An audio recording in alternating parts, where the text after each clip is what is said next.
Oi, gente, tudo bem? Então, dando continuidade aos meus vídeos, eu vim falar pra vocês a não criar expectativas no homem, nem em situações e muito menos em coisas, tá? Então, pela experiência que eu passei, que eu vou contar aqui agora, trazendo para o mundo cristão, trazendo para a liderança, não crie expectativa no homem, crie só em Deus.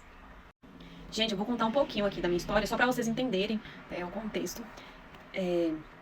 Quando eu namorava com o Guilherme, ele era de uma igreja e eu era de outra igreja. E até então, tranquilo, porque a gente estava namorando e tudo, casasse e tudo, né? O legal é estarem os dois no mesmo lugar. Mas enquanto a gente estava namorando, não tinha problema nenhum. Eu não via isso como empecilho, nem ele, enfim. E aí, e aí eu já estava namorando com o Guilherme há mais ou menos 2 anos e alguns meses. E eu senti que eu deveria sair da minha igreja e ir para a igreja dele. E quando nós estávamos namorando, ninguém nunca pressionou ninguém, você tem que vir pra minha igreja. Sempre foi tudo muito livre, assim. E a questão da gente entender que tudo é no tempo de Deus. Então, ele ia pra igreja dele, só que quando dava, ele vinha na minha, visitava na minha, eu ia na dele também. E em uma dessas idas na igreja dele, eu estava visitando, eu presenciei uma cena muito legal, que foi muito impactante pra mim. Quando eu cheguei no culto, foi um culto de domingo, e a pastora tinha falado assim, gente, no final do culto, agora eu quero chamar o irmão fulano, porque ele está saindo da igreja, ele está indo para outra igreja, e eu quero que todos venham estendam suas mãos para abençoar ele. E se despedir dele também. Eu fiquei olhando aquilo, porque aquilo não era comum para mim, tá? Hoje em dia, sim, é comum, porque a igreja que eu frequento aqui, ela tem esse costume também. Mas até então, lá na minha cidade, onde eu morava, não tinha esse costume, tá? E aí foi a primeira vez que eu vi essa cena. Eu falei, gente, que máximo. Gente, que legal isso. Sabe você, quando você vive assim, gente, é o que realmente a Bíblia fala? Que aí você quer viver em paz com todos. E tipo, se ele tá saindo da minha igreja, eu não vou achar ruim, porque no céu todo mundo vai pro céu. E a igreja, as igrejas, enfim, lá no céu não tem denominação e tal, mas todos somos irmãos. Só que às vezes na prática não é muito assim. Às vezes cada um quer lutar por sua placa de igreja e tal, enfim. Mas esse não é o assunto que eu quero entrar aqui. É só a questão de que eu achei muito legal. E aí todos os irmãos abraçaram ele, e abençoaram, enfim. Saiu na paz de Deus. E aí passou-se um tempo, eu senti no coração já eu sempre tava buscando a Deus na direção e tal. Se fosse pra Guilherme vir pra minha igreja, que Deus, eu sabia que Deus ia dar o direcionamento. Se fosse pra eu ir pra dele, que Deus ia dar o direcionamento. E aí, eu estava até pensando aqui na data, e nesse mês de abril está fazendo 10 anos que eu tive essa conversa, que aconteceu essa situação, essa experiência que eu vou contar pra vocês. Olha só, passou-se 10 anos pra me contar essa experiência que eu tive. E aí eu senti de Deus de sair daquela igreja e eu ir pra igreja de Guilherme e tal. E aí, o que eu fiz? Eu, Valéria Humana, criei toda uma expectativa na minha saída. Eu sempre fui de estar muito à frente das coisas da igreja, eu sempre fui muito ativa da igreja, eu participava de tudo, tanto coisa de jovens como coisa de escola dominical, enfim, eu sempre estava, alguma coisa estava na igreja, a Valéria estava dentro ali, em tudo. E eu gostava demais, eu super bem ativa, sempre participava, nunca achei ruim, nunca reclamei, mas, enfim. Aí eu imaginei, criei todo um roteiro na minha cabeça. Falei, tá, então eu vou sair, o que eu vou fazer? Na quinta tem culto, no sábado tem culto dos jovens, no domingo tem escola dominical pela manhã, e no domingo à noite tem o culto de celebração normal. Então o que eu vou fazer? Eu vou conversar com o pastor na quinta, depois do culto. Daí eu vou pro culto do sábado dos jovens, daí eu vou conversar com eles e tal, pra despedir. Vou na escola dominical no domingo pela manhã, e à noite eu vou pra me despedir de todos os meus irmãos, o pessoal me chama lá na frente. Isso, Valéria, imaginando, tipo, na igreja lá que eu vi o rapaz acontecendo com a mesma coisa com o rapaz. E aí, o que aconteceu comigo? Eu só fui até quinta mesmo. Não voltei no sábado, nem no domingo, enfim. Foi na quinta. E foram coisas muito fortes que aconteceu comigo nessa quinta. Assim, o que eu tô contando aqui pra vocês, eu não tinha contado até então pra quase ninguém. Eu acho que muita gente vai descobrir agora, meu Deus, eu não sabia e tal. Eu acredito que quem sabe mesmo, assim, são os bem mais próximos assim, da minha família. Nem todos da minha família sabem. Então, algo bombástico.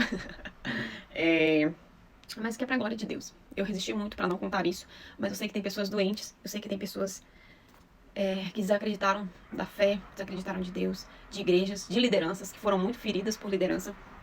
E eu vim aqui te contar isso pra animar você, porque eu também fui uma pessoa assim. Gente, aí o que aconteceu? Terminou o culto da quinta, eu fui conversar com o pastor lá no fundo da igreja, enquanto a igreja ainda tava tendo aquela movimentação e tal, de muitos irmãos. Então a gente foi conversar lá no fundo. E aí eu falei, pastor, eu lembro que ele tava bem assim feliz e tal. E aí eu fui conversar com ele e falei, pastor, eu vim aqui pedir a bênção, que eu vou me desligar da igreja, eu estou indo para a igreja de Guilherme. Eu senti de Deus, eu estava orando e o Senhor confirmou no meu coração. Eu senti paz sobre essa decisão e eu estou comunicando para você. E aí na hora, sabe quando o brilho vai apagando da pessoa? Pois é, ele mudou o semblante todinho nessa hora. E eu sei que parece ali naquela primeira impressão, é como se ele tivesse transformado, assim. E aí ele falou bem assim, olha só, quem tem domínio sobre você é o seu pai e a sua mãe. Guilherme, até o entanto, não tem domínio nenhum sobre você. Ele vai ter domínio, sim, depois que vocês casarem. Aí, quando você casar, ele sim pode tomar essa decisão. Mas até então, Guilherme não tem domínio nenhum sobre você. Eu falei, eu sei, eu concordo. Mas quem tem domínio sobre mim, que são os meus pais, eles estão de acordo. Até então, eu estava respondendo normal. Quando ele falou assim, mas o que Deus faz? Deus desfaz. Aí eu falei, ai meu Deus, o que está acontecendo? Deus tinha algo muito melhor para te entregar.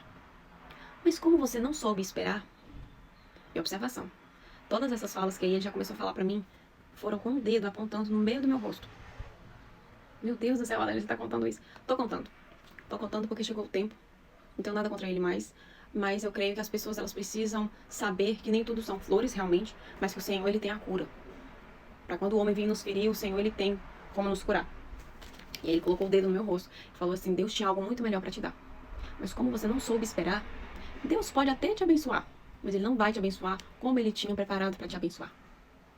E aí eu fiquei só olhando para ele e eu lembro que eu fiz uma coisa nessa hora.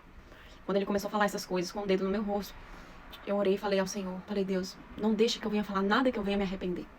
E aí eu não falei mais nada. Fiquei calada. E ele falando, apontando o dedo pra mim ali.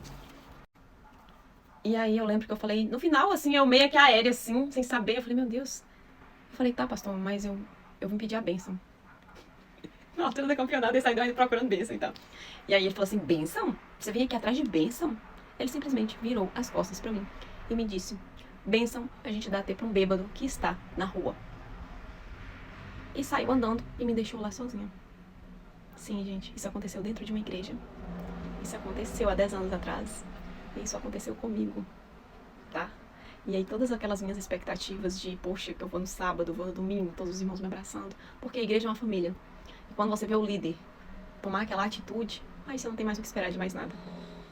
E, gente, observação, minha intenção aqui não é denegrir pastor, não é denegrir a igreja, muito pelo contrário. Eu vim aqui falar pra você que se porventura foi ferido por líderes da sua igreja, se você foi ferido por alguém da igreja, sabe que isso acontece, tá?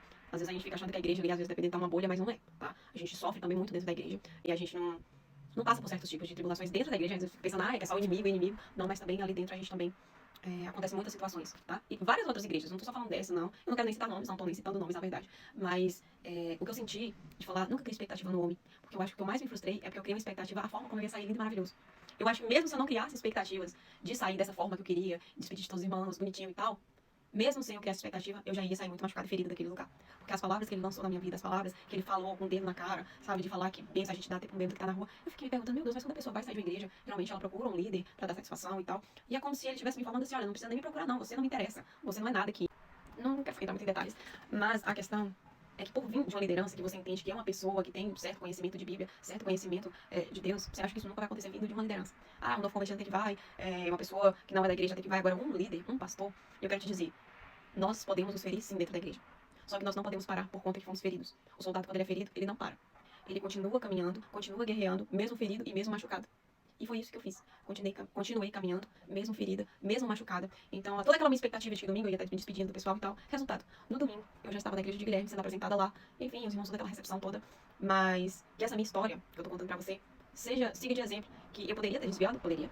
Sim, poderia. Só que o que eu entendo é que eu não tô indo na igreja por conta de pastor. Eu tô indo na igreja por conta de Deus. Tá? Pastor, ele exerce uma função muito importante lá dentro. Tem todo o meu respeito. Só que nós não podemos depositar a nossa confiança e as nossas expectativas em pastores. Nós temos que depositar a nossa confiança somente no Senhor. Eu vou deixar um versículo para você. Que se encontra em Salmo 71, capítulo 71, versículo 5, que diz o seguinte: Pois tu és minha esperança, Senhor Deus, a minha confiança desde a minha mocidade. Então, Senhor, a minha confiança desde a minha mocidade. Senhor, ele tem que ser a nossa esperança para todo sempre. Ah, mas se o pastor fulano fez isso, os outros pastores também vão fazer, não. Porque a nossa confiança não deve estar em pastores, a nossa confiança deve estar em Deus. E a gente entendendo que o Senhor é que está agindo, e o Senhor sabe por que nós estamos passando por aquele determinado momento. Por muitas vezes eu me questionei, Senhor, por que eu tive que passar dessa forma? Por que eu tive que sair dessa igreja dessa forma? Eu queria sair tão bonitinha, eu queria ter saído de uma forma me despedir dos irmãos, mas o Senhor sabe como trabalhar na vida de cada um. E esse testemunho que seja para a edificação da sua vida. Não para dar bafafá de que pastor é isso e aquilo, porque existem sim pastores bons, existem sim pastores que cuidam realmente das ovelhas. Inclusive eu senti muito tempo cuidado desse pastor. Eu não sei o que aconteceu dessa forma, que ele agiu tão pesado assim comigo, mas o Senhor ele sabe que tudo tem um propósito. Mas eu acredito que tem alguém aí, você, precisando ouvir isso. Crie expectativas somente no Senhor, não crie expectativas em homens. Homens, eles falham. O Senhor, ele continua fiel para todo sempre. Um beijo, um abraço e até o próximo vídeo, porque vão ter muitos.